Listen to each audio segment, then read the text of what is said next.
apa yang perlu kita bahas. Manakala tidak perlu ada yang kita diskusikan, tidak perlu kita bahas, lanjut. Presentasi nanti anggap saja teman-teman kepala sekolah ini asik.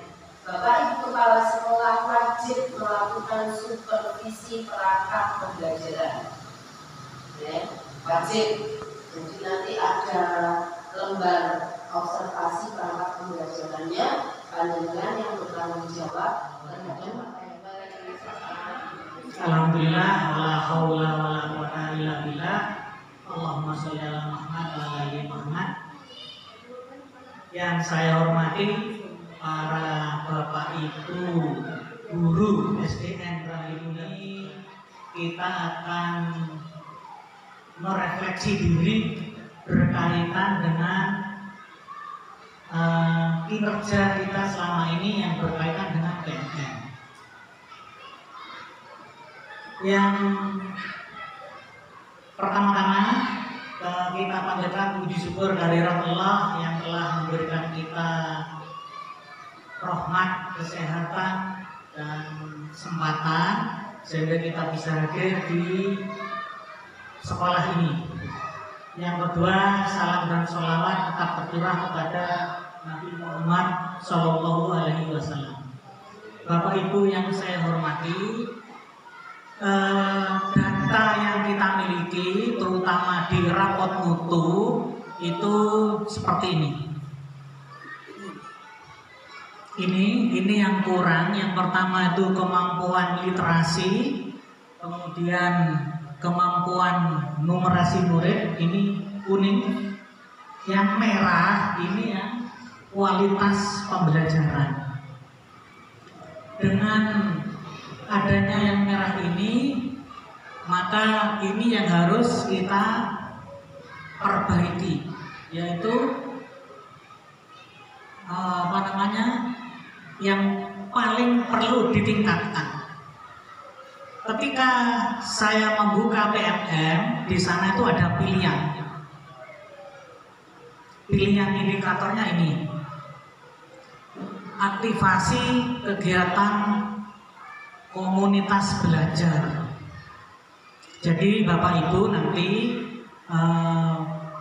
meningkatkan kegiatan pembelajarannya melalui mengikuti kegiatan komunitas belajar atau kombel. Di praktek kegiatannya di PMM itu yang untuk kepala sekolah ada praktek kegiatan, yaitu tingkat upaya memandu refleksi pelaksanaan kurikulum satuan pendidikan yang berpusat pada peningkatan kualitas pembelajaran. Jadi penekanannya adalah peningkatan kualitas pembelajaran. Apa yang harus kita pelajari? Yang harus kita pelajari adalah ini, melakukan supervisi, melakukan observasi keefektifan kegiatan pembelajaran peserta didik,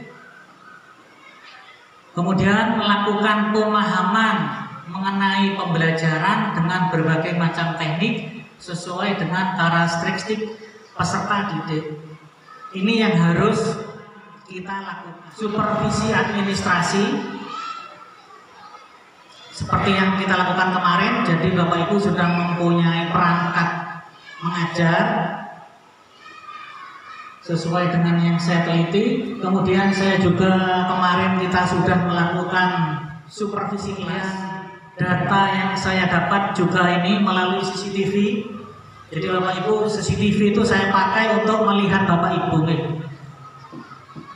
Jadi di CCTV semua. Jadi di kelas di sekolah kami informasi ada CCTV-nya bergabung ke komunitas belajar.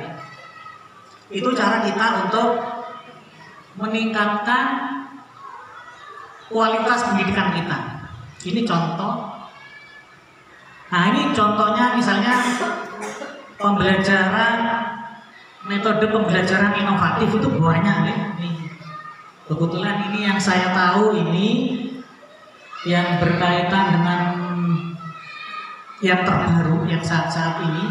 Misalnya proyek hijauan itu sekolah kita sepertinya dari beberapa sarana prasarana itu memang kurang pas, tapi itu bukan suatu kendala bagi kita. Semakin lingkup seperti itu dan semakin jumlah siswa seperti itu, berarti semakin kita harus meningkatkan mutu. Karena apa? Semakin banyak, katakan seperti itu, kalau dirasiokan guru kita dengan siswa seperti itu. Satu guru penggerak, guru penggerak itu tetapi bukan guru kelas, itu guru PJOK ya Putri ya. Jadi Putri itu sedangnya cuma 1, kemudian yang 5 itu baik, tetapi ini baiknya juga ada yang mengalami penurunan dan kenaikan. Kemudian untuk literasi ini kita mengalami penurunan, walaupun baik tetapi turun 10 dari tahun sebelumnya. Kemudian numerasinya ini sedang. Kemudian untuk kualitas pembelajarannya ini baik, iklim keamanannya juga baik, kemudian iklim kebinekaan juga baik. Nah ini untuk yang terakhir. Yang dalam komunitas itu status awal kita memang adalah seorang guru, tetapi ketika menjadi dalam satu kelompok komunitas, maka kita adalah menjadi seorang learner yang punya aktiviti adalah learning. Dari mana learningnya? Ya dengan komunitas tersebut. Jadi fokus pada pembelajaran kita adalah menjadi seorang learner. Yang kedua, dari apa yang perlu diajarkan menjadi apa yang perlu dipelajari. Ketika kita di kelas menjadi guru, maka kita berpikir apa yang saya ajarkan.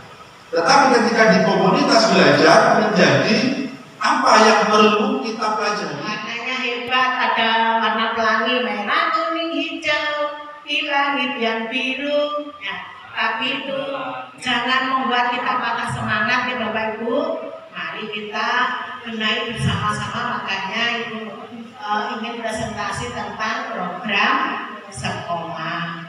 Nah ini literasi sedang tapi turun nilainya, turunnya itu dari 66,67 turun menjadi 6,6 turun.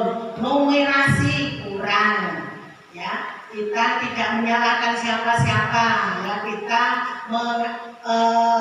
ada manfaatnya. Ketika hari santri nanti kita konser hadirah ya, kita hadiri, tapi itu apa namanya juga harus izin dengan wali murid.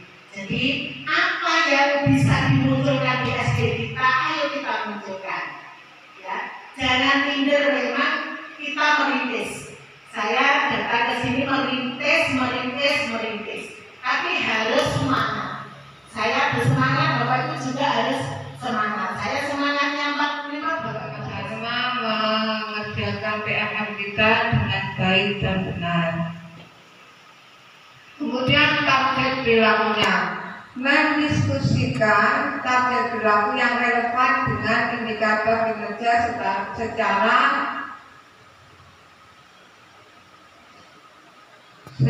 realistis untuk dipraktekkan dan untuk ditingkatkan kualitasnya oleh guru. Kemudian mendiskusikan secara pembelajaran yang sesuai kebutuhan guru dan realitas dilakukan. Mendiskusikan rencana observasi jam terbang atau jenazah saya tinggal 10 bulan. Saya akan buat maksimal. Mudah-mudahan pengalaman saya selama jadi guru, perlu diketahui sedikit informasi. Kalau yang Bapak Ibu guru ini sudah paham, meskipun belum pernah secara tatap muka, tapi yang Bapak Ibu guru wali murid ini mungkin baru kenal dengan saya. Nah ini profilnya tidak saya sampaikan, maksudnya tidak tertulis ini, hanya cerita saja. Baiklah Bapak Ibu, saya memulai karir pendidikan jadi guru tahun 84. Lulus 84 langsung jadi guru, tapi waktu itu guru honorer yang diangkat oleh kepala sekolah bersangkutan. 3 tahun berikutnya dapat kesempatan untuk mengikuti seleksi pegawai negeri sipil. Alhamdulillah lolos tahun 87. Saya masih ingat betul, 87 itu gaji guru sedikit.